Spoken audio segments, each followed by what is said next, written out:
Anecdotario de Dalia. Hablaremos, ¿sabe de quién? De Miguel Ángel. Quédese con nosotros. Bienvenido.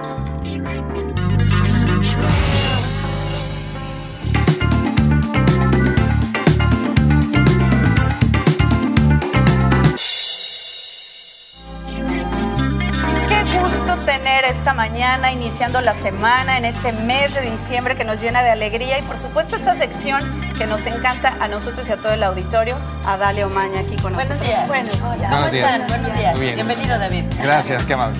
Pues hoy tenemos un tema maravilloso, como ya amablemente Laura nos auguró. Vamos a hablar de Miguel Ángel y la verdad es que todos en algún momento hemos escuchado seguramente su nombre en algún pasaje histórico, en alguna obra y sobre todo en estos grandes monumentos y pinturas murales que nos dejó a lo largo de la historia. Miguel Ángel constituye una de las herencias artísticas más importantes de la historia de la humanidad y bueno, su vida seguramente les sorprenderá porque no fue sencilla, no fue precisamente lo que nos hubiera gustado que viviera uno de los padres del arte del siglo XV. Sin embargo, pues como todos también supo aprovechar sus oportunidades y sus fortalezas y yo los invito hoy a que escuchemos la historia de Miguel Ángel, pero siempre pensando lo que hemos repetido en varias ocasiones en este anecdotario y que espero que podamos en esto, sobre todo en estas fechas que son tan sensibles, que podamos heredarle a nuestros hijos y a nuestros hermanos y a nuestros amigos y a los hijos de nuestros amigos, que invariablemente tengamos la fortaleza de seguir aquello que amamos y de hacer exactamente aquello que confiamos y que sabemos y pensamos que es lo que queremos hacer, no perder la esperanza, no perder la fe ni la fortaleza para llegar hasta ese objetivo. Sí. Que ese fue precisamente el objetivo de Miguel Ángel y que además es un ejemplo que ahora, bueno, les voy a contar más o menos de su historia. Él nace en 1475 en Roma, Italia. Y ustedes recordarán que en esta época, aquí estamos viendo un autorretrato de Miguel Ángel. Y que recordarán que en esta época estamos hablando del Renacimiento, que precisamente se llama así porque el Renacimiento es un renacer, es pasar de toda la época clásica en la que se venía pintando de la misma manera, se venían plasmando las mismas imágenes, ya había una tradición muy arraigada en la pintura, la arquitectura y la escultura. Y entonces el Renacimiento es precisamente esta nueva propuesta del cambio. ¿Recuerdan estas? Renacer. Ajá, y recuerdan estas pinturas como sombrías, con colores muy oscuros o con sombras, ¿no? Así como las del Greco, como las de algunos autores previos a Miguel Ángel y algunos otros también posteriores que siguieron con esa corriente. Sin embargo, aquí comienzan a aparecer los colores, los rostros iluminados y todo un bagaje de riqueza pictórica que tiene precisamente, y ahorita vamos a ver en algunas imágenes de sus obras. Pero algo que me parece muy interesante rescatar es que tengamos por lo pronto claro algo muy valioso. Este es un detalle del techo de la Capilla Sixtina, uno de las pinturas más importantes y famosas de Miguel Ángel, porque él está representando aquí la relación entre las divinidades, es decir, Dios, y el hombre. Y cómo, sin tocarse, sin mezclarse, sin contagiarse ni uno de sus virtudes ni otro de sus defectos, ni viceversa, ni tampoco trayendo a la tierra a un Dios que en ese momento, además estamos muy conscientes en los años 400, que era el momento de la Iglesia Católica tan fuerte en todo Roma y en Italia en particular. Él estaba en Florencia. Entonces no solamente era una situación por pintar algo que nos vino a la mente. Claro. Hay una razón histórica y bueno, se las platico. Miguel Ángel nace en una familia siendo el tercero de 5 hijos y desafortunadamente cuando él era muy niño su madre muere a los 6 años. Entonces él tuvo muchos problemas, pero el principal y el más grave es que su padre no pensaba que era digno, una carrera digna o una profesión digna de su estirpe, porque él viene de una familia de políticos que participaban del gobierno y de gente diplomática que participaba de estas actividades en la ciudad. Aquí estamos viendo un detalle del atrio de la Capilla Sixtina. Ahorita les cuento por qué es una capilla, por tanto tiene un atrio. Independientemente de que las paredes, el techo y todo es parte de una obra escultórico-pictórica de Miguel Ángel, Hay un atrio, donde por cierto es en la Capilla Sixtina donde se escoge al Papa, donde se lleva a cabo el cónclave entre todos los cardenales para seleccionar al Papa. Sucedió cuando murió Juan Pablo II, recuerdan que vivimos ese ritual después de décadas que no se había dado esta situación, donde se reúnen para hacer un concilio, un consenso. Eso se llama cónclave en el Vaticano, y la Capilla Sixtina está dentro del Vaticano y es ahí donde se sientan todos los cardenales. Aquí estamos viendo el techo de la Capilla Sixtina, ya restaurado, por cierto, porque hubo muchos años que la gente pagaba su viaje, iba emocionadísima a ver la obra de Miguel Ángel y volteaba el techo y se veían, pues sí, ahí se alcanzaba a ver detrás del hollín, de la antigüedad, de todo el peso del polvo. Imagínense la cantidad de cosas que hay sobre una pared después de tantos años, y se alcanzaba a ver muy oscuro, pero se veía. Pero también estuvo muchos años tapada. Estuvo restaurándose con una técnica japonesa de rayo láser en particular. Lograron limpiar toda la obra de Miguel Ángel y respetar los colores originales de un fresco, porque además recuerden, está pintado sobre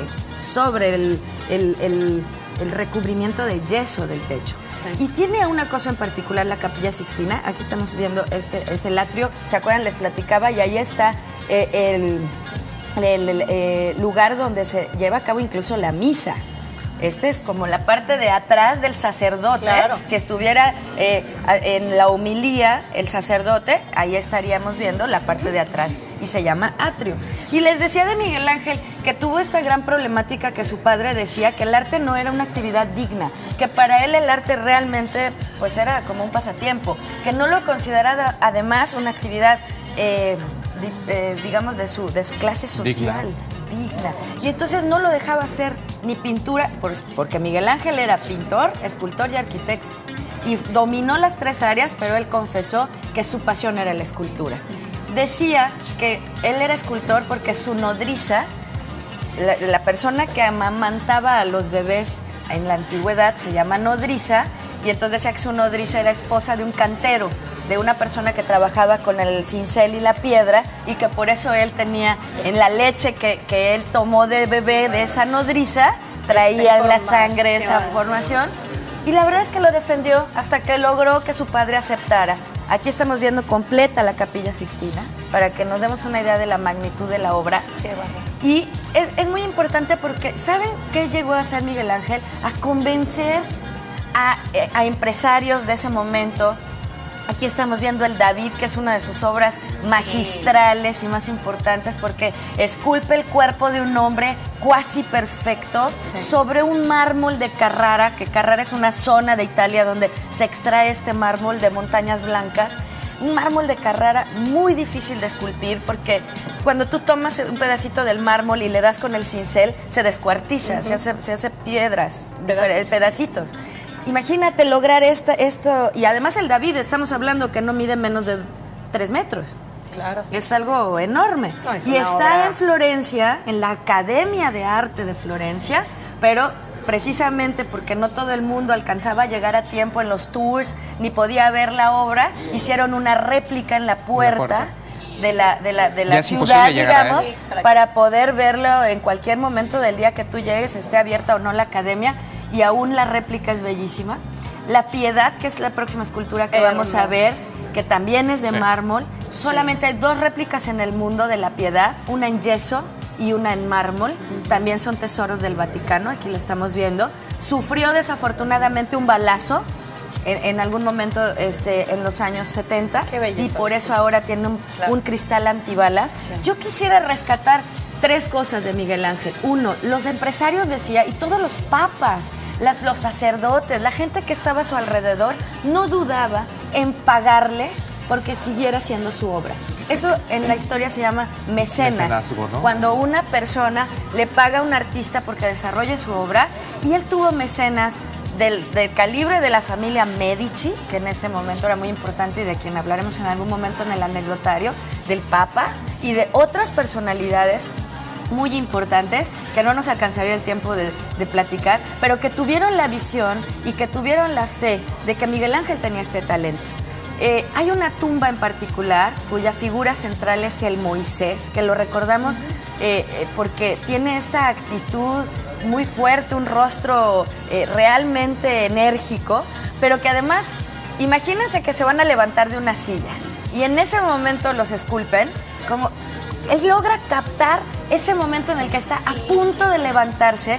Cuando tú te enfrentas a la escultura por primera vez, que además está en una capilla chiquitita que se llama San Pietro in Piccolo, que quiere decir San Pedro encadenado, porque ahí están las cadenas de San Pedro que cuenta la Biblia que en algún momento estuvo encadenado, y es una tumba la que además está en la oscuridad dentro de la capilla. Tienes que poner una moneda para prender la luz, y cuando de pronto se ilumina el Moisés, de verdad solamente le falta levantarse y saludarte. Es una expresión y además como una fidelidad de la copia de un cuerpo humano, con los músculos, las rodillas, la barba, estos ojos, que además no está pintado, es totalmente blanco, claro, porque es totalmente de mármol. Esa tumba, que era de Julio XII, nunca la terminó Miguel Ángel. Él murió a los 79 años y nunca logró terminar algunas de las obras que se propuso. Él era abiertamente homosexual, tenía y tuvo al amor de su vida, un hombre guapísimo, y él decía que no había belleza, por eso el David es tan representante, porque él decía, no hay nada más bello que el cuerpo de un hombre. En esta época, además, pues la homosexualidad se vivía de otra manera, con otra situación, y además la mujer no ocupaba un papel muy importante en la historia, de tal manera que, bueno, el contexto favorecía la posibilidad de que él pudiera decirlo y expresarlo, y es precisamente la Capilla Sixtina lo que encabeza su obra, porque es una de las obras más complejas. El techo no es tan cóncavo como se ve. Él logra a través de la pintura que se vea muchísimo más una cúpula, sí, que sí, bueno, sí hay un poco de cúpula, pero no tanta perspectiva, y lo logra con esta magistralidad que tiene del uso del color, del uso de las formas. Creo que es de los artistas más claros. Y de los más completos, o sea, en sus habilidades, ¿no? En sus aptitudes. Y bueno, rescato algo importante para terminar, que creo que debemos de quedarnos con ello, como cada día, que nos quedemos con esta posibilidad de hacer lo que amamos, ¿no? Decía Miguel Ángel, puedes o no dejarme, le decía a su padre, puedes o no dejarme ser artista, de cualquier manera ya lo soy. Cuando llevamos dentro el talento, cuando llevamos dentro la esperanza, el gusto y el amor por hacer aquello que nos gusta, difícilmente nos pueden coartar la libertad y nadie puede impedir que hagamos las cosas y las hagamos bien. Así que mucho éxito este día y ojalá que con esa creencia, con esa fe y esa claridad sigan y persigan sus sueños el día de hoy. Maravilloso. Muchas Al contrario, gracias a ustedes. Muy lindo mensaje. Gracias. Pues esto es el cafecito, nosotros vamos a ir un corte, no nos tardamos nada, estamos iniciando, volvemos.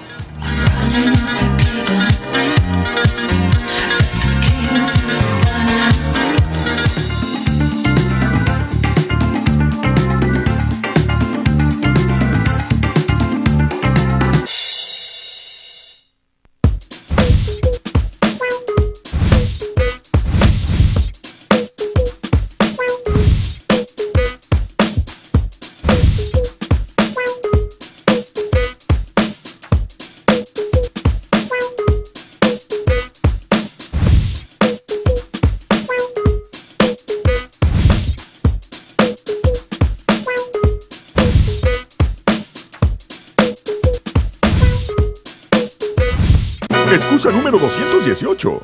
¿Renovar mi credencial hoy? Imposible. Hoy es el cumpleaños del consentido de la casa, Firulais. ¡Felicidades, Firulais! El 15 de enero se acaban las excusas, y si no renuevas tu credencial con terminación 03, no podrás votar en las próximas elecciones de 2012. Así que acude a cualquier módulo del IFE de tu estado antes del 15 de enero y renuévala ya. ¿Una sonrisa? Lo que hace grande a un país es la participación de su gente. IFE.